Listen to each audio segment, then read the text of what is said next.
Sistem kardiovaskuler atau peredaran darah terdiri dari jantung, pembuluh darah, paru-paru, dan juga organ. Nah, di sini yang akan kita bahas yaitu jantung. Jantung secara umum sebagai pemompa darah ke seluruh tubuh. Secara umum, jantung memiliki 4 ruang, yaitu yang pertama atrium kanan, ventrikel kanan, atrium kiri, dan ventrikel kiri. Di antara atrium kanan dan ventrikel kanan terdapat katup tricuspidalis. Di antara atrium kiri dan ventrikel kiri terdapat katup bicuspidalis.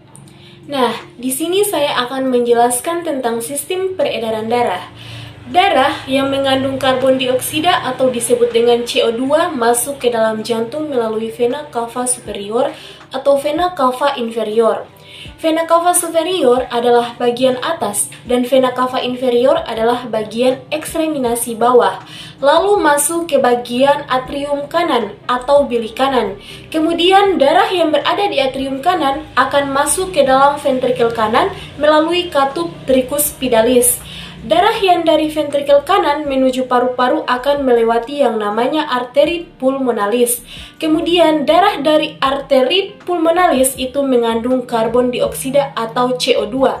Masuk ke dalam paru-paru sehingga akan terjadinya proses oksigenasi, yaitu di mana darah yang mengandung CO2 mengalami pertukaran sehingga menjadi oksigen atau O2. Setelah terjadinya oksigenasi, darah keluar dari paru-paru menuju jantung melalui bagian atrium kiri, yaitu dengan melewati yang namanya vena pulmonalis.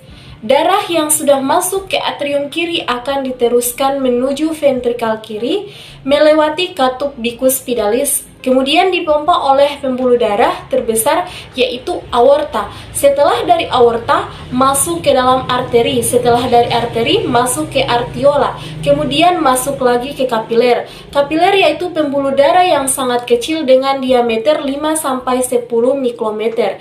Setelah itu dari kapiler darah akan disebarkan ke dalam organ tubuh manusia. Di dalam organ tubuh akan terjadinya sebuah proses metabolisme tubuh, kemudian dari metabolisme tubuh tersebut akan menjadi sistem pertukaran gas antara oksigen atau O2 menjadi CO2 atau karbon dioksida.